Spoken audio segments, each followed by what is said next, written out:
नमस्कार, मैं Sujal Dave media house से निकली दो खबरें आप तक पहुंचा रहा हूं। एक खबर अच्छी है, एक बुरी। आप दर्शक तय कीजिएगा कि कौन सी खबर अच्छी है, कौन सी बुरी। साथ ही में इन दोनों खबरों के अंदर पत्रकारिता की दो परिभाषा आपके सामने पेश कर रहा हूं। कौन सी परिभाषा आपके लिए है और कौन सी परिभाषा सरकार के लिए, आप तय कीजिएगा। सबसे पहले खबर देता हूं।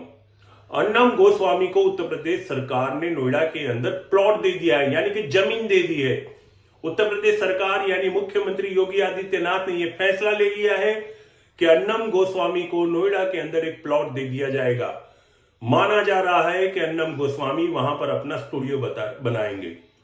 अर्नब गोस्वामी को तो आप जानते ही है ना, जो अपने स्टूडियो के अंदर उछल कूद करते हैं, रामदेव को गोदी में उठाते और सारे पत्रकार ऐलान करते थे कि भारत की पत्रकारिता अब गोदी हो चुकी है। मैं उसी अर्नब गोस्वामी की बात कर रहा हूं दोस्तों, जिन्होंने सुशांत सिंह और दिशा की मौत को संदिग्ध बताकर 2 महीने तक जांच एजेंसियों के साथ साथ देश को भी गुमराह किया था। मैं उसी अर्नब गोस्वामी की बात कर रहा हूं मित्रों, जिन्होंने पत्रकार की एक नई परिभाषा का आविष्कार किया है। उन्होंने बताया है कि सरकार से नहीं, सवाल विपक्ष से किया जाता है। दोस्तों, आपने गौर किया होगा कि मैं अर्नब गोस्वामी के बारे में पिछले 1.5 मिनट से बोल रहा था, लेकिन मैंने कभी अर्नब के आगे या पीछे पत्रकार शब्द का उपयोग नहीं किया है। मैं पत्रकार शब्द का इस्तेमाल अर्नब के नाम के आगे या पीछे करने से परहेज रखता हूं। ठीक से मुझे याद है, अर्नब गोस्वामी आर भारत और रिपब्लिक चैनल का लाइसेंस लेकर उसे भारतवर्ष में चालू करने के लिए आए थे। उसी हिसाब से उन्होंने अहमदाबाद में जीटीपीएल हाउस की मुलाकात ली थी। जीटीपीएल का सैटेलाइट चैनल निर्माण, जिसको मैं एडिटर इन चीफ के रूप में वहां पर मैं सेवा दे रहा था, जीटीपीएल के साथ वो मीडिया पार्टनर के रूप में काम करने के लिए आए थे। मेरी और अर्नब की मुलाकात हो गई थी, एक संवाद चालू हुआ था। तब पत्रकार क्या होते हैं उस पर बड़े गंभीर रूप से अपनी चेहरे पे गंभीर मुख मुद्रा के साथ उन्होंने मुझे कहा था कि सुजल, पत्रकार वो है जो केवल अपनी सैलरी में इंटरेस्ट रखे। पत्रकार वो है जो जनता के मुद्दों पे ध्यान दे।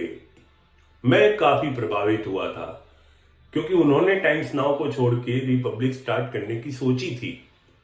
और जब रिपब्लिक भारत उन्होंने जब चालू किया और मैंने जब कुछ दिन उनके कार्यक्रम देखे, तब मैं समझ गया था कि अर्नब क्या कर रहे हैं मुझे नहीं पता, लेकिन वो निश्चित रूप से पत्रकारिता नहीं कर रहे।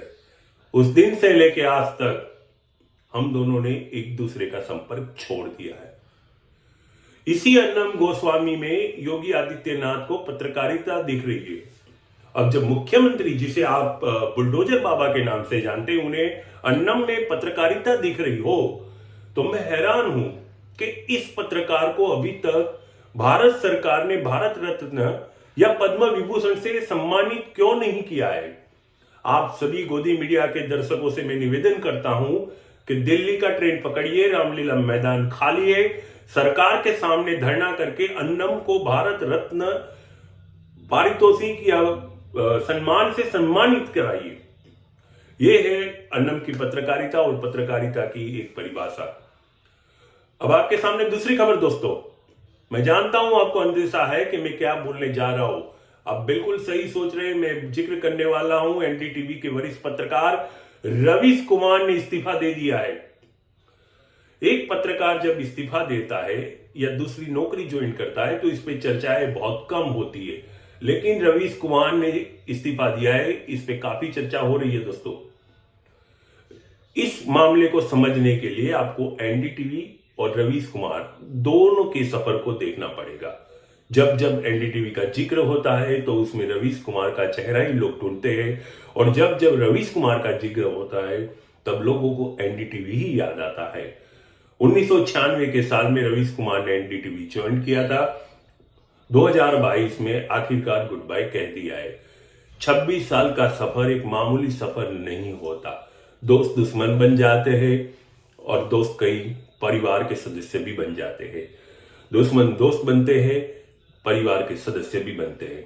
ऐसे कई संबंध बनते हैं, तब जाके आप किसी संस्थान का एक हिस्सा बनते हैं, पारिवारिक सभ्य बन जाते हैं। खैर, रवीश कुमार की पत्रकारिता जब शुरू हुई तो वो सबसे पहले एनडीटीवी में चिट्ठियां छांटने का काम करते थे। ये नई बात नहीं है दोस्तों जो मैं आपको बता रहा हूं, आपने उनके ही मुंह से कई बार सुनी होगी। लेकिन इस बात का जिक्र मुझे ये इसलिए करना पड़ता है, जब आपने देखा होगा कि एनडीटीवी को उन्होंने इस्तीफा दिया तब वो प्राइम टाइम करके काम कर रहे थे। 24 साल की पत्रकारिता में मुझे पता है कि चिट्ठी छांटने के काम से लेकर प्राइम टाइम के एंकर तक आने का जो सफर होता है वो काफी कठिन होता है दोस्तों।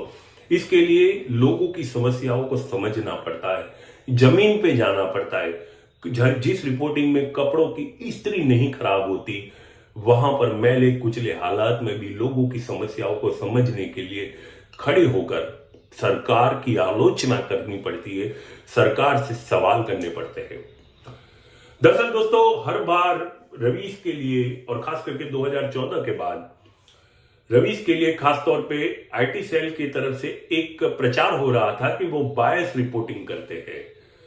मैं जहां तक रवीश कुमार का जिक्र करता हूं तो आप सभी दर्शक जानते हैं कि रवीश की रिपोर्ट के माध्यम से ही वो काफी पॉपुलर हुए थे। कई कहानियां उनमें जुड़ी है जो लोगों की समस्याओं को बयां करती है। लेकिन मैंने जो जिक्र किया है, मैं जो जिक्र करना चाहता हूं वो ये है कि रवीश दिल्ली की किसी बस्ती के अंदर रिपोर्टिंग के लिए जाते हैं। वहां जो जमीनी जरूरत है, लोगों के अधिकार है, बिजली, पानी, रोड वगैरह, उससे भी लोग पता नहीं क्यों वंचित हो गए थे। सरकार थी मनमोहन सिंह की, तब उनका उस रिपोर्ट के अंदर जिक्र आया था एक छोर से दूसरी छोर जाने के लिए नाला था बीच में, तो वहां रास्ता नहीं बना था तो लोगों ने बिजली के खंभे को ही ब्रिज बना दिया था। तब उस पर रवीश ने रिपोर्टिंग की थी कि मिस्टर मनमोहन सिंह, आप सभी जानते हैं वो हमारे पूर्व प्रधानमंत्री थे, उनको रवीश ने कहा था कि mister Manmohan Singh please watch the Ravish report, आपको पता चलेगा जब सड़क ही नहीं है तो लोगों ने बिजली के खंभे को ही ब्रिज बना दिया है तो सड़क का क्या काम। ये थी रवीश की रिपोर्ट। लेकिन हर बार रवीश की रिपोर्ट या उनके काम करने के ढप को आईटी सेल ने किसी एक तरह से आपके सामने पेश किया। मैं इस पे आना चाहूंगा दोस्तों, लेकिन रुकिए। 2014 का वो साल था, सरकारें बदल रही थी, भारत बदल रहा था, एक नए भारत का आविष्कार हो रहा था। कई मीडिया संस्थानों ने अपने काम करने का तरीका बदल दिया था। पत्रकारिता दो गुट में बंट गई थी। दो गुट क्या, एक ही हो गया था। ज्यादातर पत्रकारिता गोदी हो गई थी। गिने चुने 2-4 पत्रकार थे जो पत्रकारिता से जुड़े रहे थे, लोगों की समस्याओं में को प्राधान्य दे रहे थे। उनमें से एक थे रवीश। एनडीटीवी ने अपना काम करने का और रवीश ने अपनी रिपोर्ट का तरीका नहीं बदला, जो मौजूदा सरकार को पसंद नहीं था। 2014 में सरकार जब बदली, उसके बाद एनडीटीवी की आलोचना उसी तरह रही जो 14 के पहले की थी। तब आई नई सरकार ने सोचा कि एनडीटीवी को सबक सिखाया जाए। मैं आपको 2014 में फ्लैशबैक में ले जाना चाहूंगा जब सरकार ने एक दिन के लिए एनडीटीवी को ऑफ एयर करने का निर्णय लिया था। सारे देश में खलबली मच गई थी कि एक दिन के लिए एनडीटीवी ऑफ एयर हो रहा है। सरकार अपनी शक्ति एक न्यूज चैनल को दिखाने जा रही थी और एक न्यूज चैनल लोकतंत्र के लिए लड़ने के लिए कटिबद्ध था। उस दिन रवीश कुमार ने न धरना किया, न आलोचना की, न जहरीला भाषण दिया। उन्होंने अपने स्टूडियो में मुख अभिनय के माध्यम से सरकार को बता दिया कि आप कितने सक्षम हैं और हम कितने छोटे। हम तो केवल अपना काम कर रहे हैं, आप चाहे तो इस काम के बदले जो चाहे कर सकते हैं, लेकिन हम अपना तरीका नहीं छोड़ेंगे। रवीश का ये जो कार्यक्रम था उसने देश में गजब का असर डाला दोस्तों। असर ये तक हुआ कि सरकार समझ गई थी कि जनता एनडीटीवी के साथ जुड़ चुकी है। आखिरकार एनडीटीवी को ऑफ एयर करने का जो डिसीजन था वो सरकार को वापस लेना पड़ा। तभी से सरकार समझ गई थी कि एनडीटीवी या रवीश की पत्रकारिता से जनता को हटाए बिना खिचड़ी पकने वाली नहीं है। आईटी सेल काम में लग गया, बार बार हमले होते रहे। अब उस रवीश की 2014 से 2022 तक की जो यात्रा है उसमें क्या गालियां, क्या धमकी, क्या नैतिक हमले, क्या जातीय हमले, इन सब बातों के ऊपर आज चर्चा करना मुझे बेकार सा लग रहा है दोस्तों। लेकिन रवीश ने अपनी रिपोर्ट नहीं छोड़ी। जब वो रिपोर्टिंग करते थे तो सौजन्य देने वाले को हर बार क्रेडिट देना वो नहीं चूकते थे। जब उनकी पत्रकारिता को भारत में किसी एक नजर से देखा गया था तो वो कोई और था जो रवीश की रिपोर्ट या उनके प्राइम टाइम के शो को जज कर रहा था। उन्हें रेगन मैग्सेस अवार्ड से सम्मानित किया गया था। उस वक्त जब वो भाषण देने के लिए खड़े हुए थे तब ये अवार्ड में उनके परिवार का, उनकी पत्नी का, आप दर्शकों का क्या योगदान है वो भी उन्होंने जिक्र किया था। और एक लाइन कही थी उनकी पत्नी के लिए कि काबिल औरतों के पीछे खड़ा होया करते हैं, काबिल औरतों के पीछे खड़ा होना चाहिए, आगे नहीं। मैंने इनसे बहुत कुछ सीखा है, मेरे बच्चों ने मुझे अंग्रेजी सिखाई है और वाकई इस अवार्ड के हकदार वो लोग भी है। ये रवीश की रिपोर्ट थी। सफर काफी कठिन था। रवीश ने अपने तेवर कभी नहीं बदले। जनता के लिए वो हमेशा लड़ते रहे, भिड़ते रहे। एनडीटीवी उनका मैदान था। किसी जमाने में जनता के लिए मैं भी कार्यक्रम करता था, जनता के लिए रवीश भी कार्यक्रम करते थे। मेरी और रवीश की ऐसे ही एक विषय के ऊपर चर्चा के दौरान मुलाकात हो गई और पता ही नहीं चला कि दोस्ती इतनी गहरी कैसे हो जाएंगी, क्योंकि हम दोनों के विचार एक से मिलने लगे। जनता को लेकर जो मैं कार्यक्रम कर रहा था उसे बेहतर बनाने के लिए एक दिन संवाद करते हुए मैंने रवीश से पूछ लिया कि मैं अपने कार्यक्रम को बेहतर कैसे बना सकता हूं। उस वक्त बिना सोचे दूसरे ही पल जो उन्होंने जवाब दिया था वो पेश कर रहा हूं। रवीश ने कहा था कि सुजल, कोई भी कार्यक्रम बनाइए लेकिन उसमें आप बायस न रखें। जब आप बायस नहीं रखेंगे और खूब रिसर्च करेंगे तब कार्यक्रम में मजा आएगा, जनता को भरोसा आएगा। आपका रिसर्च आपकी विश्वसनीयता है। रवीश का ये जवाब सुनकर मुझे हंसी आई थी। ये हंसी रवीश के जवाब पे नहीं थी, आईटी सेल के भटके हुए उन नौजवानों पे थी जो हमेशा कहते आए थे कि रवीश की रिपोर्ट बायस है। मुझे ठीक से आज याद है दोस्तों, मुझे कैंसर का ट्यूमर था। मैं अपनी सर्जरी कराने के लिए जा रहा था। सर्जरी के अगली रात मैं बड़ा असमंजस में था। मुझे था शायद मैं टीवी का चेहरा नहीं रह पाऊंगा, पता नहीं क्यों, लेकिन उस रात आधी रात को मैंने रवीश को एक मैसेज किया था कि मुझे कैंसर का ट्यूमर है और कल सवेरे मेरी सर्जरी है, अब इस देश को संभालना। दूसरे ही पल उनका जवाब आया था, सुजल तुम्हें लौट के आना है, तुम्हारे लिए मैं प्रार्थना करूंगा, मैं तुम्हारा इंतजार करूंगा। और वाकई दोस्तों, जब मैं अपनी सर्जरी करा के कैंसर को हरा के जब मैदान में आया तो सबसे पहले खुश होने वाला चेहरा कोई था तो वो थे रवीश कुमार। कई बार उन्होंने मुझसे इस विषय में चर्चा की है, मेरे स्वास्थ्य को लेकर चिंता व्यक्त की है। हर बार वो मुझे हौसला देते थे कि सुजल तुम्हें हारना नहीं है, तुम्हें लौटना है, लोगों के लिए काम करना है, कई मुद्दे हैं, कब तक मैं अकेला बोलूंगा, आपको बोलना है। आपके इर्द गिर्द जो समस्या है उसको लेके बोलिए। जरूरी नहीं है कि मैं जिस विषय पे चर्चा कर रहा हूं उस पर ही आप करें, लेकिन बोलिए। वो जिक्र हमेशा करते थे कि बोलना जरूरी है, और बोलना जरूरी है जब बोलते थे तो उनकी किताब आई थी बोलना जरूरी है, मैंने कई बार उसे पढ़ी है। आप दर्शकों से भी निवेदन करता हूं कि हो सके तो उस किताब को भी पढ़िए।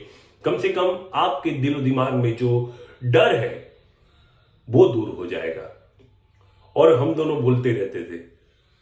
खैर, ये मेरी और उनकी एक जो भेंट हुई थी, जो हमारा संपर्क है रहा, मैंने कुछ यादें उसकी ताजा की। लेकिन रवीश कुमार के इस्तीफे के बाद एक चर्चा शुरू हो गई है कि अब रवीश खो जाएंगे, अब रवीश क्या करेंगे। तो मैं आपको दोस्तों बता देना चाहता हूं, कुछ लोग इस दुनिया में ऐसे होते हैं जिन्हें सेवा मुक्त होने का अधिकार कभी नहीं होता, न आयु से न काम से। उनका काम उन्हें कभी मुक्त होने ही नहीं देता। रवीश कुमार इन्हीं में से एक है। स्टूडियो हो न हो उसे इस पत्रकार को कोई फर्क नहीं पड़ता। पत्रकारिता कभी स्टूडियो या अखबारों की मोहताज न थी न होगी। सोशल मीडिया के जो प्लेटफॉर्म है, यूट्यूब, फेसबुक, इंस्टाग्राम, पता नहीं कौन कौन से, वही उन पत्रकारों के लिए उनका स्टूडियो हो जाया करते हैं। और आप दर्शक का भरोसा उनका हथियार होते हैं। आलोचनाएं होती रहती है, आपके मुद्दों से बात होती रहेगी, लेकिन जनता रवीश को ढूंढेगी तो रवीश कहां होंगे? जब रसोई गैस के दाम बढ़ेंगे और स्मृति ईरानी धरना करने की बजाय चुनावी प्रचार में व्यस्त होगी, तब लोगों की निगाह रवीश को ढूंढेगी। जब आपका बेटा परीक्षा देके आया होगा और रिजल्ट नहीं आएगा, तब आपकी निगाह रवीश को ढूंढेगी। आपके बेटे ने डिग्री तो हासिल कर ली होगी, लेकिन उसके पास नौकरी नहीं होगी, तो नौकरी सीरीज कौन चला रहा है, ये जब आप ढूंढेंगे तो आपकी निगाह रवीश को ढूंढेगी। रवीश कहीं नहीं जा सकते, क्योंकि भारत का लोकतंत्र उन्हें जाने की अनुमति देगा ही नहीं। उनका जमीर उनको लोगों की समस्याओं से दूर करेगा ही नहीं। खैर, रवीश के लिए मैं शुभकामनाएं तो देता ही हूं, लेकिन मैं कभी उनके लिए संवेदना व्यक्त नहीं करता। मैं जानता हूं लड़ना उनकी पहचान है और वो लड़ते रहेंगे। कुछ लोगों की पहचान लड़ाई होती है, जनता के लिए होती है, मुद्दों के लिए होती है। उनमें से एक रवीश कुमार है। पर मैं अपनी बात को खत्म करते वक्त उनकी ही बात का आखिरी में जिक्र करना चाहूंगा। जब एनडीटीवी से इस्तीफा देने के 48 घंटे पहले उन्होंने ये बात कही थी कि सुना है सरकार, माफ कीजिएगा, सुना है सेठ चिल्लर की तरह सरकार को जेब में रखती है। सुना है सेठ चिल्लर की तरह सरकारों को जेब में रखती है। कौन है चिल्लर, कौन है सेठ? जो सब जानते हैं वो बताया नहीं करते। नमस्कार।